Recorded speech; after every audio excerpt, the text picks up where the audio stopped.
listening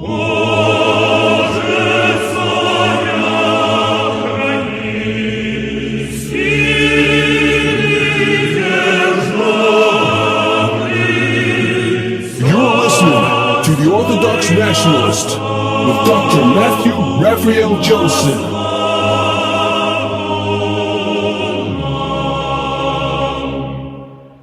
Hello everyone, welcome to another edition of the Orthodox Nationalist. This is Matthew Johnson. First off, this trial, which as far as I know is still going on, gets more bizarre as time goes on.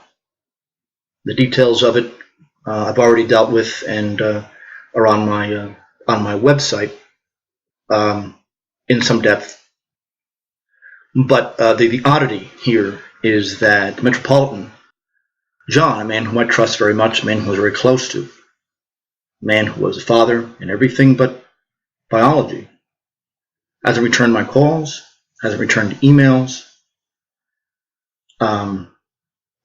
He said he was just going to have me change a couple of very minor things. He'll get that. That was a month ago. I don't think he's running the diocese anymore. I don't think he's in charge of anything. Other people are making policy over there without any reference to him. That's my understanding. I won't say anything more about that, but it's odd and it's never for the good. This is a tiny little jurisdiction. It takes its apostolic mandate from the Archbishop Auxentius of Athens, who created the Synod of Portugal and then the Synod of Milan. Developed from that deliberately as a Western European synodal group run by Western converts, maybe French or German or Italian background. That was to be involved in missionary work in the West, but also to be involved in developing the Western rites. And this was done while Auxentius was in full communion with Saint Philaret, the new confessor, and Auxentius remained in communion and a part of the Milan Synod, or the Synod of Portugal, same group, right until he died. And I have several pictures of him just before his death, concelebrating with the bishops of that group. There's been, I forget sometimes that people don't realize just how complicated these things are. Let me make one thing clear here. Canonicity means following the canons, following canon law and the spirit. That's the purpose. There is nothing that says you have to be recognized by the church that has a lot of money. There's absolutely no warrant for thinking that. There's also no warrant for thinking that the churches with a lot of money are immune from preaching heretical doctrine. Any church that is a member of the World Council of Churches is heretical by definition. The World Council of Churches not only is part of Antichrist, is part of this global elite created by the Rockefeller Foundation, but also states very clearly, I can send you all the supporting information, that Christ isn't necessary for salvation. All religions are more or less equal, the whole laundry list of garbage. Most of the Orthodox churches have signed this. Now, Bulgaria has repudiated it. Georgia has repudiated it. Serbia has repudiated it, but for reasons unknown, Russia has not. Now, this has been a mystery for me for a long time. If someone knows something I don't, enlighten me. What is Vladimir Putin and the Russian government and the Russian Church, the Patriarch of Moscow, what are they gaining from the World Council of Churches? They're the second largest Christian body in the world. They don't need exposure. They're in regular contact with Christians from all over the world without the WCC. I don't see the point. His people don't like it. Many of his lower clergy don't like it. It's caused scandal. It's caused division. Why? There's got to be a reason. There's nothing, the traditionalist Orthodox people, that's Putin's potential and actual constituency. Pissing them off is, no matter how popular he is, pissing them off is not a good idea. So what is he gaining here? And this has been one thing that's been sticking in me, and I don't know how to solve it. What is he gaining here? And the same thing goes for the Church of Belarus as well. The Metropolitan of Minsk is talking about how they're going to be soon in unity with Rome.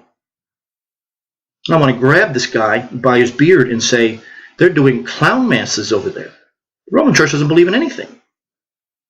That's why they have sedevacantists. And the Roman Church, this Pope is just a political operative. He's a fraud. There's got to be some financial connection. That's the only thing that I could think of. Anyway, this is, but however, it is definitely worthwhile, worth discussing at some other time.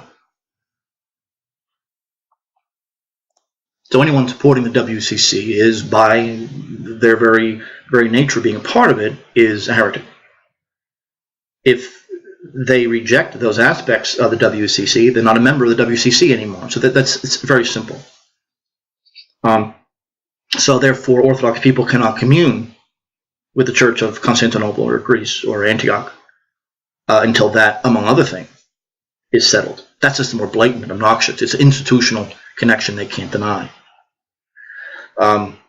But because the church has money, because the church is large, is often, especially in this day and age, is really evidence that it's on the wrong path, not the right path.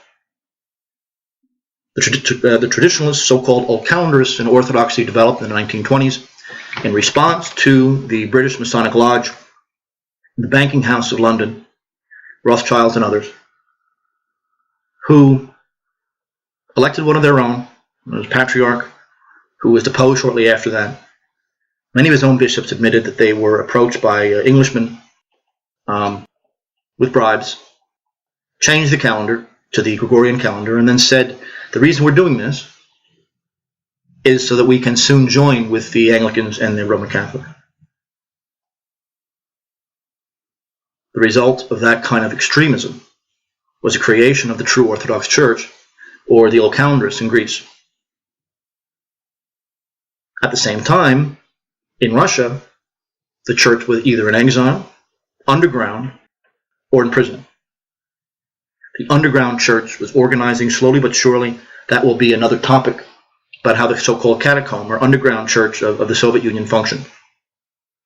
Vladimir Moss is the world's expert on that area, and he has a multi-volume work on their lives and deeds. It's really extraordinary. And I've been critical of Moss before, stealing stuff from me and things, but he makes up for it in the writings in the New Martyr and the Catacomb Church. It's very brilliantly done. And that organization and structure and their synods and their meetings and stuff like that, some of that does exist. And of course now they're all above ground, and getting to know their story, if you're not familiar with it, is worthwhile. The underground church in Russia then slowly developed a communion with the Greek old calendarists via the Russian Orthodox Church in exile, which eventually landed in New York. Many of you know this story, some of you don't. Neophytes certainly don't. So now you have this Orthodox underground, very traditionalist, the anti-communists in Russia, the exiles throughout the world, and the Greek old calendarists in Greece and elsewhere in the Greek-speaking world. The first leader of this was Chrysostomos, who has now recently been canonized, and his successor, in essence, was Auxentius. And that is, of course, they were in full communion with the synod outside of Russia, which was the main body preserving the tradition as the Moscow Patriarchate. What would soon be the Moscow Patriarchate simply served Stalin. Again, God, grace, sacraments, it doesn't work through jurisdictions. That's not how God operates. Don't hyper-idealize or hyper-fetishize the synod. The synod is at best an organization of convenience. Usually it's not even that. Bishops don't create grace. They don't dispense it. Half the time, they don't even know what it is. The body of the church, what we used to do was elect bishops. And bishops were products of the monastery anyway. And even when bishops were to write, they would always refer to themselves in the plural as we, meaning the diocesan synod. So they didn't even speak in their own right. So don't overstate that bishops and synods, they're a part of the church, they're not the church. Wherever the true Orthodox faith is being maintained, I don't care where you are. Grace is present, because there's no way that could be done outside of that. Now, I say all this because what I am a part of is a small group coming from, and was actually the successor of the Synod of Milan. And I entered the group in 04, I think it was, or 05, because I needed to, I'd been in the OCA for some time, was dissatisfied with the World Council of Churches issue, and I left. And the Metropolitan, at the time, Archbishop John, I'm from New Jersey. He went to the same high school as my father, the St. Peter's Prep. And he had been a close, very, very close father, very much a father figure. My father died in 06, and Metropolitan truly was. And through my divorce, he was there every step of the way, and all of a sudden, nothing. I don't know what's going on. I know that the Canadians, under Joseph Royer, have been the prime movers here, using Father Enoch as his messenger. Beyond that, I don't know. He's the only one I'm blaming, though, as of right now. And to be honest with you, I really don't care. Because if the Metropolitan's not running this show, then I'm not part of it anyway. There's several other bishops that are willing to take me in. I won't mention that in public right now, but so I'll be okay. There's a lot of good bishops out there. But ultimately, this trial comes down to them being afraid of the Jews and afraid of being called names. That's solely and exclusively, and their own ignorance and prejudice. I've dealt with this already. But there's been a couple of comments in the comment section here on Radio Area and other places where it's said, they don't know what I am. He's not Orthodox. He's from the splinter group. They hear all kinds of rumors. They don't really know. They don't ask. They don't give details. And on my old website, I used to have this in great depth. But it's not really controversial. We come from the Synod outside of Russia, and Auxentius of Athens. They were in communion at the time. He created the Synod of Portugal, and that's where we derive. And we were a much bigger church, but we've also dealt with that on this show. The destruction of that intercommunion of the two much larger bodies, which is a separate issue entirely. And I bring that up because this trial really, no one even is even noting. The Synod is so small. I mean, there can't be any more than 100 people in America and elsewhere. Maybe 150. We have no large parishes. This is mostly kind of catacomb house churches, and there's nothing wrong with that. There's some congregations, and who knows, people scattered around, which is how the true church is going to be. But this is not exactly a world-altering situation. I am in the Synod as it stands exclusively and solely because Metropolitan John is the head of it, and for no other reason. I mean, I initially came to it because of the Auxentius connection, but there's other groups that have that connection too. Makarios of Athens does, Hockna does, etc. But beyond that, it is only because of the personality and the devotion of that man that I'm in the Synod at all. I trust very few people, but he's one of them. And all of a sudden, dead silence. And I'm after 14 years of the very close father-son relation, and it's just really it's disturbing me greatly. Anyway, speaking of disturbing, I want to spend the rest of our time talking about a topic that I wanted to bring up. The old show is around. I've been reading these guys for years now. I can't get enough of them. The Russian symbolists. Turn of the century Russia. These were, for lack of a better term, it was a Neoplatonic reaction against the secularization and westernization of Russian society. That's very, very simplistic and vague, but that's the foundation of it. I've been reading the symbolists for years, and we've mentioned on this show, and I'll mention it many more times, that the old concept of a symbol has nothing to do with how we normally use a term. We use a term today to refer to something that has no substance. A symbolic action is one that has no meaning. In one of these cases, the word just hasn't been altered. It's been now the opposite of what it used to be. A symbol is the gateway to what is truly real. The symbol goes beyond. It's what words cannot express. It is your first step into the noumenal realm. We've dealt with that a couple of shows ago. And that's what a symbol is. That's why the creed is called the symbol of faith. So a lot of people are confused the first time they hear that. It's because it's a contraction.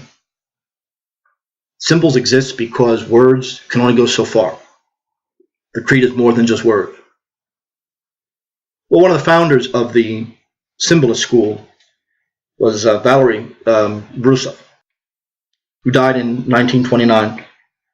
The bigger names, really, Eusebius and Sologub. Sologub, my personal favorite. We'll deal with him in a completely separate show, because there you have the connection between Plato and Schopenhauer, which is a totally different world. Not a whole lot of this stuff exists in English anymore. Bloch and Belly, of course, are big name symbolists. They have a lot in common. The word symbolist actually means a lot, and it does refer to a very substantial commonality between these writers. These are mostly poets, but they also do prose, not just in terms of short stories and novels, but also publicism. And they're all alive at the time of the revolution, and they all have very similar. I mean, the fact is that the revolution, if you were living through it, I've read thousands of people, Russians living there at the time, and no one really knew what was going on. There were some people who thought that the world was ending. There were some people who, including religious people, who thought the world was just beginning. We mentioned Andrei Abuf and Valentin Sventitsky the last time around, who said this is not necessary. This is going to wash away the Petrine Masonic bureaucracy. And there is, believe it or not, an entire right-wing Bolshevik movement, so to speak, the national Bolsheviks, that come out of a movement in the 20s and 30s run by Ustrilov. And I mentioned him before. Separate show. Again, saying that Bolshevism and communism are not the same. Bolshevism is something specifically Russian that will, over time, change Marxism until it's really not Marxism anymore. And to some extent, the Eurasianists come from that initial insight. This is why, to be fair, Metropolitan, then later Patriarch Sergius, accepted the USSR. He had been convinced that Bolshevism was the beginnings of a new nationalism, a new, better, higher nationalism. Well, some of the spokesmen for this are the symbolists. The big thing they all have in common is that they hate cities and civilization. That is geometric, based on coercion and power and death. Mechanism, cause and effect, that is absolute death, non-existence. The symbolists. If you remember one thing about them, remember that. The lowest form of existence is cause and effect. Mechanical motion. Going along to get along. Conformism because you don't want to start trouble. The idea that the human being is nothing more than a machine. Nature is a machine. Now they're saying the human brain is a computer. They don't know what a metaphor is, apparently, or a simile is anymore. They use these artifacts, and then they try to understand something as complex as a brain, using an artifact like a computer. Well, to be honest with you, I think that's esoteria. Culture does not mean civilization. Oswald Spengler said that culture is about being and belonging. Civilization is about power. Very different thing. Pan-Slavists like Danilevsky, in the late 19th century Russia, held the same view. Civilization is what happens when culture doesn't have the power over people it used to. When classes are divided against each other. When the empire gets too large. Too many foreigners are within it. The initial culture has been watered down. That becomes a civilization. It becomes an empire. Death is cause and effect. The symbolists are absolutely convinced that the modern world, generally speaking, is based on nothing but the manipulation of illusions. Sologub's short story, The Shadows, is a brilliant, almost overwhelming understanding. The shadows precisely about the mother and son, but they're in Plato's cave. And you can't get any more platonic than that. They believed that the sons of, especially in the case of Bryusov, the sons of Japhet, or Noah's son, who created the Greeks and the Romans and the Persians and the Phoenicians, this is the center of civilization. They believed in this Aryan development. And one of the funniest things in Russia studies that you come across, for years I didn't understand, the great Alexei Khomyakov, I've done a show on him, I'll do another one, I'm sure, divided world history between Kushites and Iranians. And I'm reading this thing and I'm saying, why does he Iranian? No, he means Aryan. But no one in English wants to say that. He has his whole philosophy of history developed around the idea of Aryan development, and kind of the good guys of history, spirit over matter, community over collectivity. That's his whole thing. But they can't say Aryan. They don't know what to say. Indo-European doesn't sound right, so they say Iranian. And for a long time I'm saying, why did he pick Iranians? Why would he use that word until I finally figured it out? And that's how bad it is. When modern scholars come against something like that, they don't know what to do. It's like Dostoevsky or Solzhenitsyn. These guys are traditionalists in every sense of the word. And so when a modern academic reads them, it's okay, they're brilliant on the one hand, but they're traditionalists on the other hand. So they have this intense cognitive dissonance that they usually don't know how to overcome. For Dostoevsky, they usually say that he was in prison, and so it shocked him into being a conservative. For Gogol, it has something to do with him being homosexual. I mean, it's just, it's stupid, and it's not scholarly or interesting at all. But they don't know what to do with the fact that so many of these men, the greatest minds of all history, were traditionalists. And they don't know how to think like one because they have no tradition at all. They're ciphers. And so when scholars in the academic bureaucracy are lecturing on how awful it is to be in the academic bureaucracy in a short story, and how terrible bureaucracy and conformism is, as they're doing precisely that in their entire life and their careers. They're walking caricatures. They're exactly what Gogol and Dostoevsky are making fun of. And they don't realize that.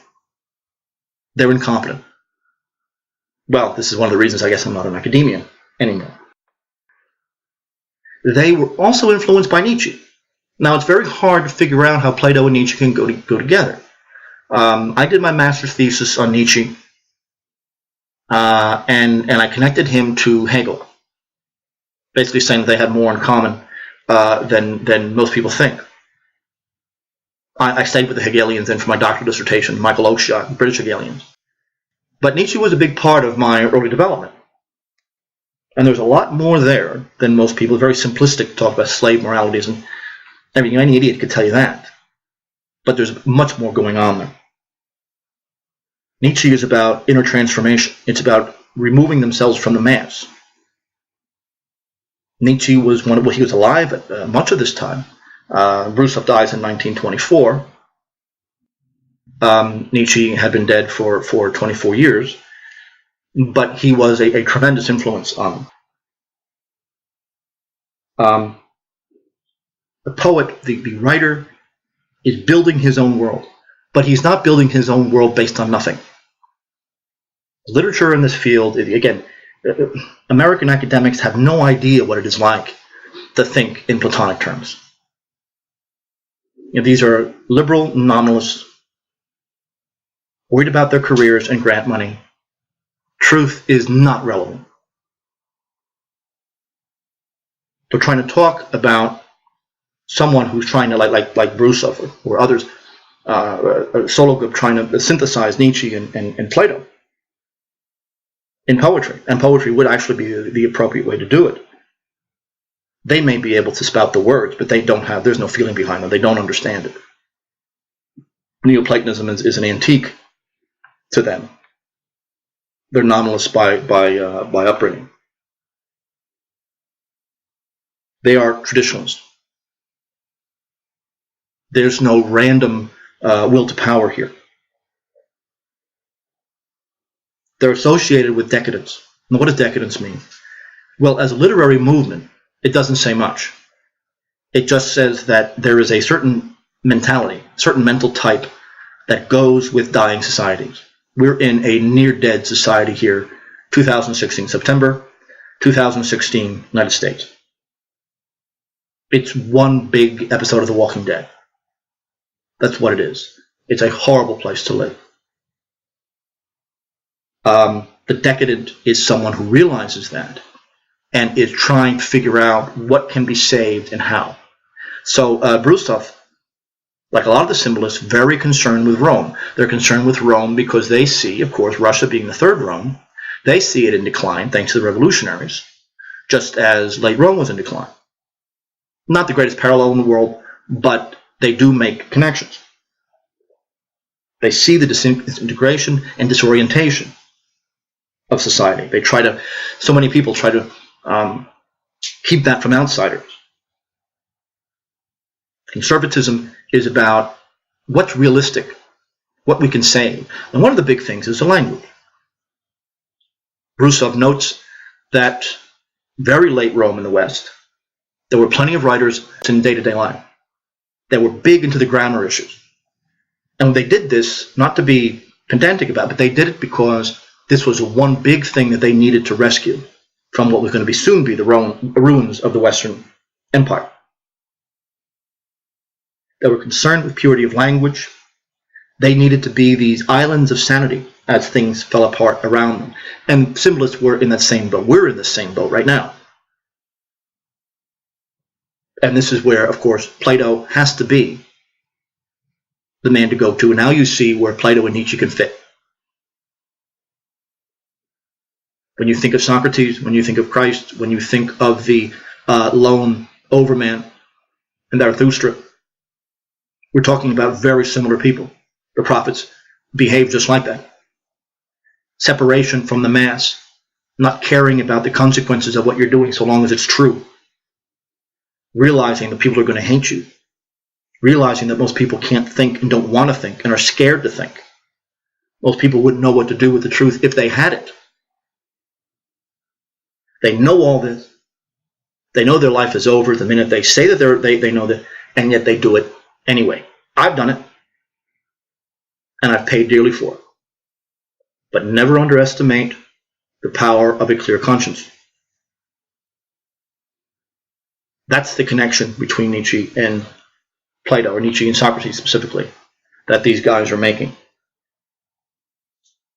They firmly believe, almost without exception, that any society is based on a racial core. Again, very awkward for modern academics to be dealing with, but they have no choice. And sometimes they refer to, rather than race, they'll say, they refer to community, they'll say society, empire, anything but that. But ethnicity, race, 19th century are one and the same word. But, and of course in Russian, the root is the family. We're talking about a biological reality.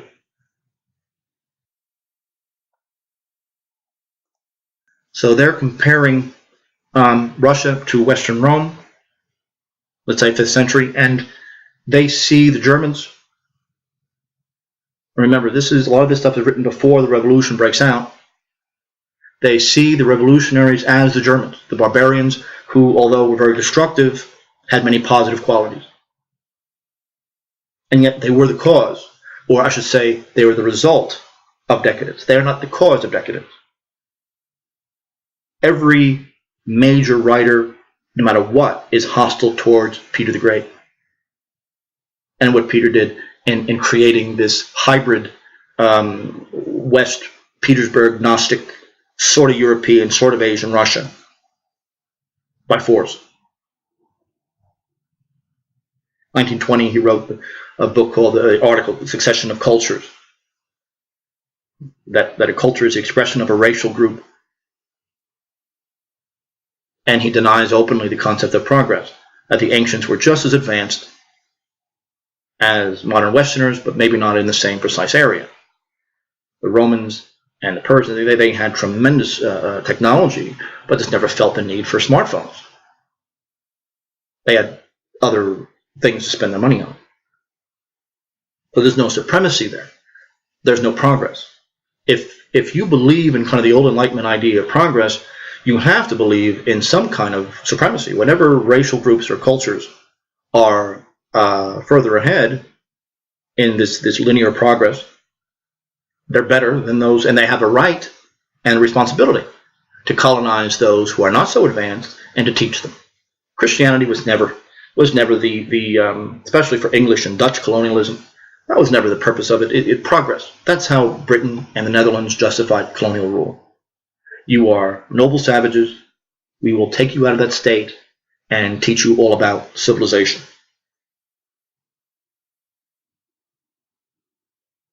Romans were decadent because they were overwhelmed by their own tradition. It had become dead letter. The spirit was forgotten. The Germans, in the way that they understand this, were culturalists. In other words, really the way it should be translated properly is that they didn't have civilization. They just had culture. Romans were drowning in bureaucracy and not necessarily in a governmental way, but in a mental way. Mediocrity. The old martial arts were dying out. The old senatorial oratory was dying out, except for a handful. So the decadence, there you have this cultural flowering at the very end of the empire. You had a cultural flowering at the very end of the Eastern Roman Empire in the 15th century. This is the decadent idea. They're not decadent themselves. In fact, they're quite the contrary. And the way that, you read Bryusov, and I had to read it more than once. He says that culture and civilization are, in fact, very much opposed. But then he's writing about ancient Rome, and he refers to the Germans as not having culture. I had to understand that he simply didn't use his words properly. He was referring to civilization. Of course, they had a culture. They had a language. But they weren't hampered by civilization, by conformity, by public opinion, public appeal, all the things that civilization demands. Or you have emperors killing their best generals because they were a threat to their power. Stupid things like this. These are the results, not the cause, of decadence. What are the things that develop out of this? Bryusov and Sologub, the doctrine developed by Chulkov called Mystic Anarchism. Generally not known outside of Russia. Chulkov was the main writer, but most of the symbolists accepted it. Mystic means apophatic. In other words, that the reality that we perceive, spiritual or otherwise, the overwhelming majority of it is unknown to us. What is known to us, and that very weakly, are those things that we could fit into words and numbers. But that is a small percentage of experience. That is also the definition of faith. It's a definition of this connection to this all, this single object, only a tiny speck of which we understand, almost all of which can't be summarized in language. So you have words like mystic that get completely misconstrued in today's speech, in today's discourse. And the same thing goes for the word love. I almost hate using the word. Christ says, love your enemy. As if 2016 decadent idiot millennial is going to be using the term love in the same way that Christ would use it. These words have been so stripped of their meaning. Mystic anarchism, sobornos, the idea of the synod, is based on the idea of love. That in any community, in order for it to function, we have to stick to what we're good at. Humble ourselves, limit ourselves. Not try to dominate anybody, but stick to our own work. We don't know any better. We shouldn't be asserting our. This is a healthy society. For a community to function, you have to be humble and limit yourself, limit your desires, limit your desire for power, or you'll be miserable. The ego is a very unnatural thing. It's the creation of modernity. The ego is a monster. It's the human self stripped of everything that makes it human. Mystic anarchism is the idea that any organization destroys that which it organizes. The United States Constitution is a wonderful document until it was put into practice. It's an eternal concept. We can rhapsodize about concepts like socialism or idealism, and we have certain feelings that we have, attachments we have to it, and wordings that we use, and poetic images, but imposing it and living it day to day, institutionally with other people, where there's budgets involved and egos. It's almost like it doesn't exist anymore. And this is something that they are simply willing to bite the bullet and say that anything that is organized, anything that develops the mentality of a bureaucracy is immediately destroyed. It's not that thing. So if you believe in family love, the minute it becomes a matter of civic law and is organized, it's no longer love and it's no longer family. It's a department of state. Organization is the opposite of organism. Organization is to organism what civilization is to culture. Love is that social bond where we limit ourselves to what we know how to do. We stay to our own function. We reject the ego. Our default moral setting is the common good. That's what love is. And if you suffer, you suffer. So what? Even if you're killed, then you're dead. Culture is far more important than you. And this was taken for granted not that long ago. No society could function with egocentrics. They see in organization and law the Pharisee. The Pharisee can talk about tremendous knowledge of the law. He can, at least in an open society, be seen to be following it. He has his power and money based on it. But none of that is evidence that he believes it. This is Christ's entire thing. That these Jews have long since abandoned the old law, whether it be spirit or letter. And what they care about is public acclaim. And they'll do whatever they need to do to maintain it, including kill the one person and all the prophets before him. Deification is for them, Orthodox people use the word deification. Here, it's not that far from the theological concept. It's to be able to transcend base desires and to be able to live that way. Doctrine is not something that forms organization, like a synod. It shouldn't. Doctrine is a task. It's something we have to work out. The Trinity is a model of community. If you accept the doctrine of the Trinity, that's not just something that you could write down and check off. You have to struggle for it. Free will is something that you can't just believe in. You have to fight for it. It's extremely difficult to have free will. You can't conform. You have to question everything. Law is never really anything. Written law is how one group of powerful people control others. Words are inherently ambiguous. Courts and lawyers can make them, be whatever you want. If you could find gay rights and abortion in the U.S. Constitution, that's the proof of the matter. Words are useless, and law, therefore, is useless because it's based on words. Those who have power, those who have sufficient power to dominate and create law, or language for that matter, don't need to follow it. This is the mentality of the Bryusov and the symbolists, and it's absolutely essential. Bryusov's idea is that the poet, the artist, and he's using that word in a very broad sense. I would be an artist in this case. Anyone, any scholar would be. Any revolutionary would be. They're musicians and poets, maybe not in the traditional sense, but they are, as he would call, musical. Music doesn't really have physical form. Music is something ethereal, and it strikes you in the weirdest ways without being a physical thing in front of you. It is manifest metaphysics. The truth can only be expressed in art forms. Expository prose is the last way you should want to do it. Now, I personally dedicate myself to expository prose.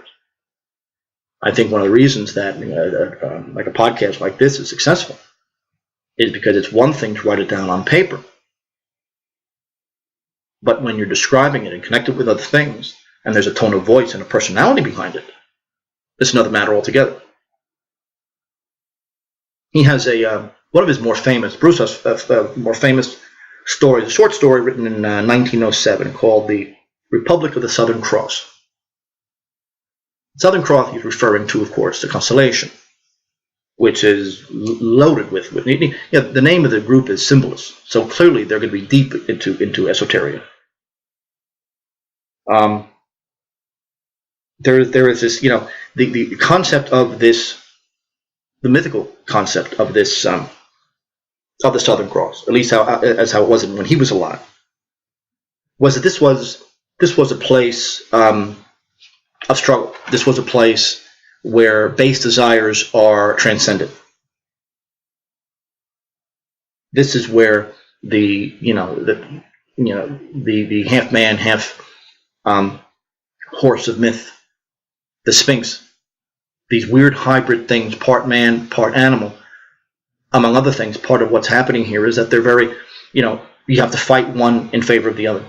You could give in to the animal, but you shouldn't. If you give in to the animal, then you can't survive. You have Hobbes's world. The central concept of this constellation, historically, is that it symbolizes self-sacrifice, the rejection of the ego. Chiron is what Ovid says the Southern Cross is dedicated to. It's a Greek word for hand. He's connected with Prometheus, actually. And what he does is he goes to the gods. He being part God himself, he has immortality.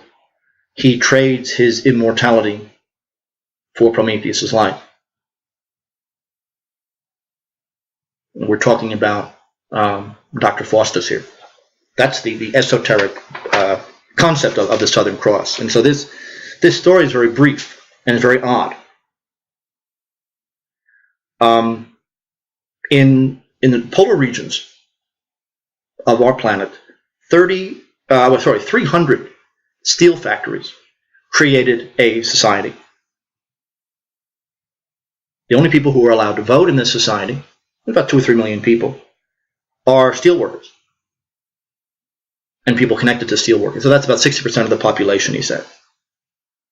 There's a great degree of formal democracy, but of course, power is only to be had in the shareholders, in the trust that controls all 300 steel mills. And what they do, given the nature of the factory, is that they impose factory mentality on everybody. Everything is highly standardized. It is mass society in the most extreme form. Somehow that is essential to them maintaining power. Chances are it has more to do with the fact that this is all they know is factory life. But so the factory has created a society rather than the other way around. Oddly enough, what happens is that a small group of people begin doing the opposite. If you know the Firefly series, Serenity, with the brown coats, and they were like the Reavers, if you know that series and that connection. About 2% of the population, they are simply irrational. Mothers will hurt their children rather than take care of them. Businessmen will deliberately make ridiculous deals and give money away for nothing. And sometimes it can be very dangerous. Sometimes it could cause a great degree of extreme problems.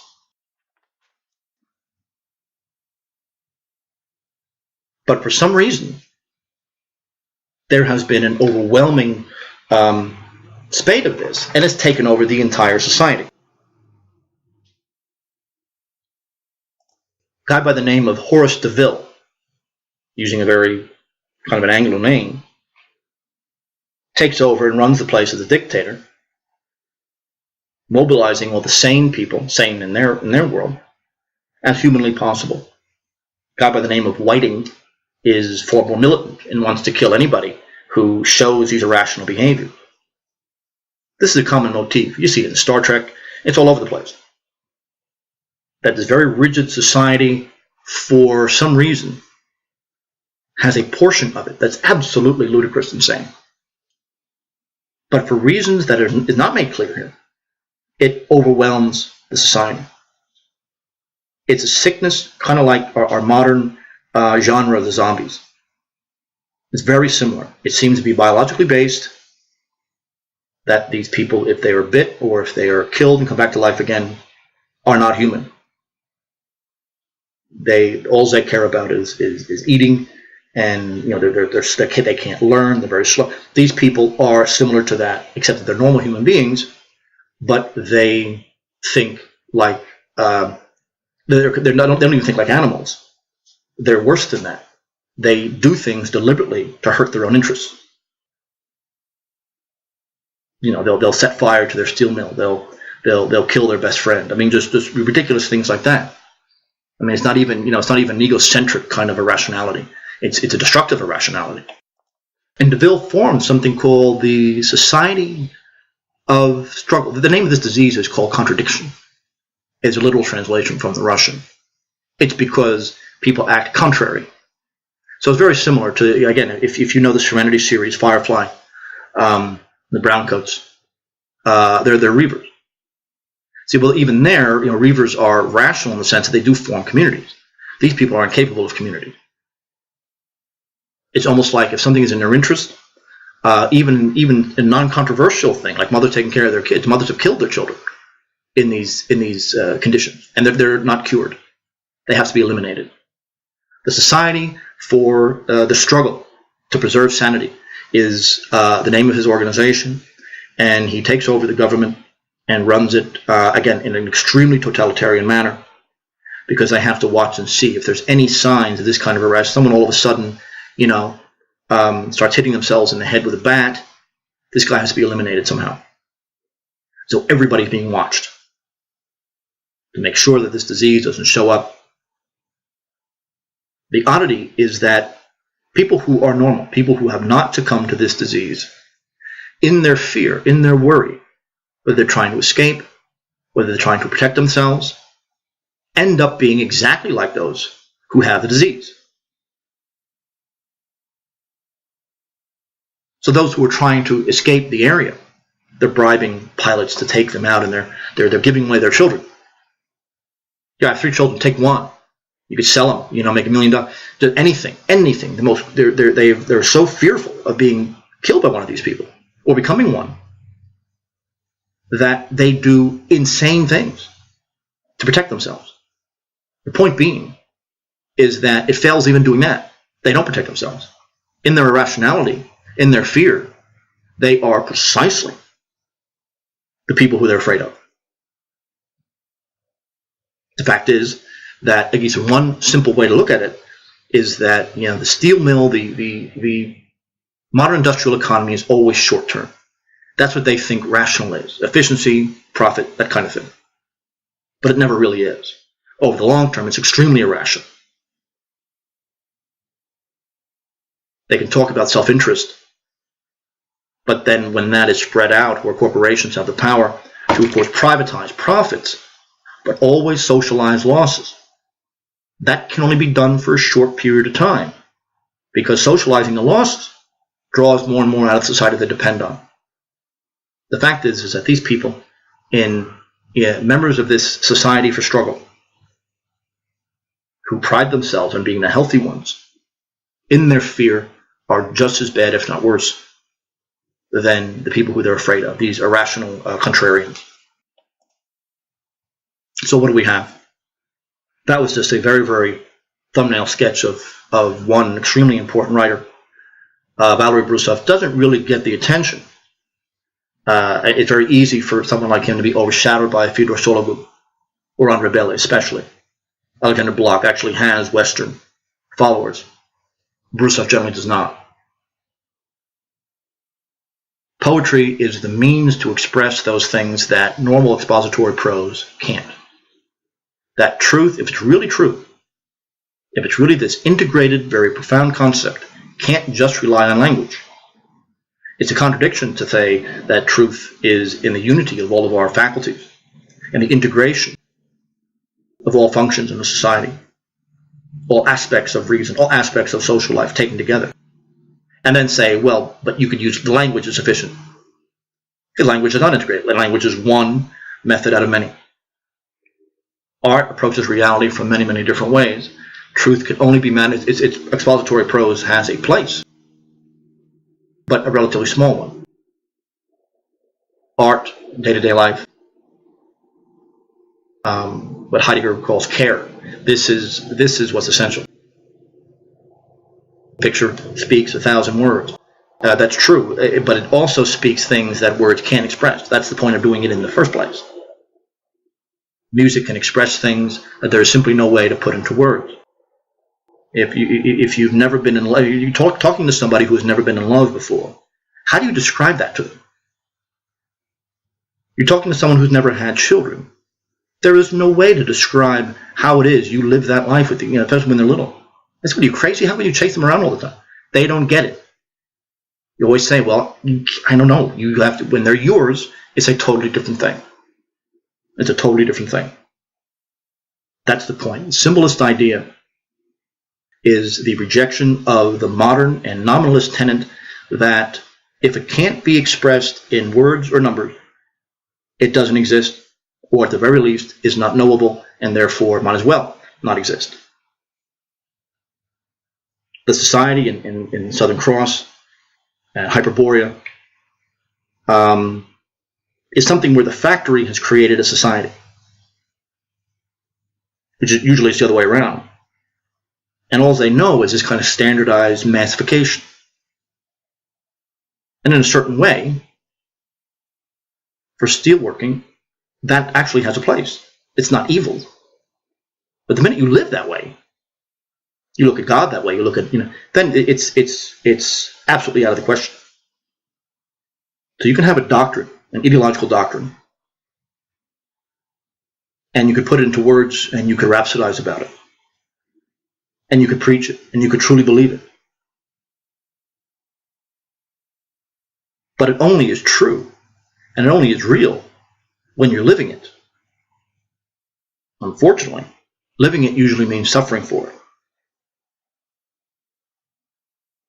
People deal with, the attacks on me, on Matt Heimbach, and on the Russian Orthodox Church outside of Russia, when they supported Hitler in the 1940s. They're acting like they're putting up this great moral stand, and they're very pompous about it. The joke is that this doesn't cost them anything. They're currying favor with powerful people who hate them anyway.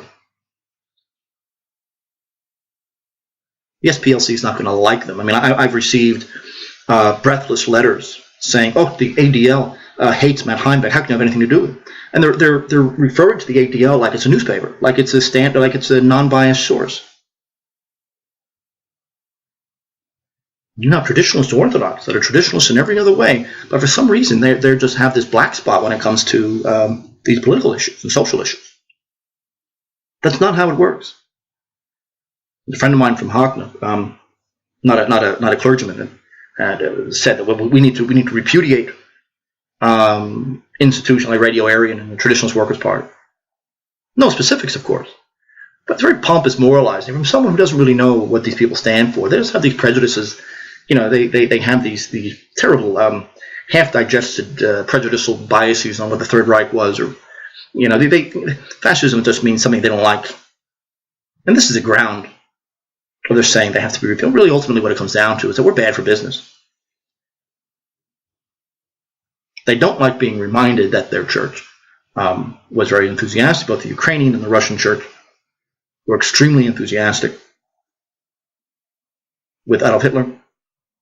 The Russian church, of course, the Seraphim Led. I have a podcast on him from years ago in my archives page, who was the head of the Russian church under Hitler. And this was something very exciting. Metropolitan Anastasi was very pro-German, very pro-Hitlerian. Of course, now Hitler destroyed it, as we all know. But ideologically, there was no problem. This was the salvation of mankind. Hitler was seen as a providential angel of vengeance to destroy the seed of Antichrist. And the only people who were willing to fight Hitler, of course, were Stalin's own patriarchate that he created in 1944, trying to make believe that this was Christianity in Russia fighting the atheism in Germany. That's the irony here. That's the twisted nature of these things. Well, these people aren't too far from that. They have no historical knowledge. They don't know what they're talking about. But they see that this is a sacrifice-less cause. Attacking me will give you applause in polite circles. So for them to act like this is some big deal, big moral stand that they're making, they're ridiculous. And they're ridiculous people. The thing about all of this comes down to the fact that it could have all been solved with a phone call. But there's a reason why they're not interested in emailing me or calling me. Because they know they'll be able to rip them apart on all of these stupid one-liners that they've memorized somewhere. And they'll end up with nothing. They'll have no answer for me, and yet they'll still demand the policy anyway. Everybody knows that this trial against me is a way to get Matt Heimbeck out of the jurisdiction. Matt Heimbeck has done nothing wrong. He believes nothing against the church, at least that I'm aware of. And then I'm saying this to people, and they keep, they're looking for things. They're scouring his right, trying to find something terrible that he said. They hear they get scared. The eye of Sauron is on them now, and finally, people who are actually doing something about this, and now they're scared. And their own ignorance makes it worse. And the media is. And they're quoting the Washington Post to me, like they're a neutral source when it comes to these things, or the SPLC. This is ridiculous. Has nothing to do with anything else.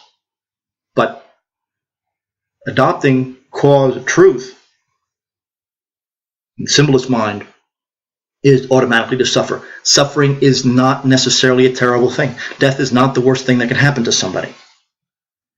Living a life of conformist cause and effect, that is far worse. Pain is a rational, legitimate response.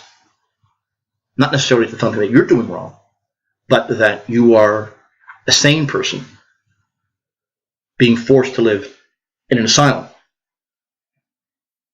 And the members of that asylum will attack you and do everything they can to hurt you on the grounds that they represent civilization and culture and truth.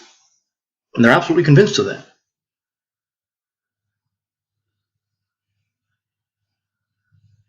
And I try to explain to them, these symbolists are no different than the Old Testament prophets. They speak in the same language. They speak, generally speaking, the same kind of verbiage, the same kind of attack, the same idea that the society is now so separated from any spiritual truth at all that we're not even talking the same language anymore.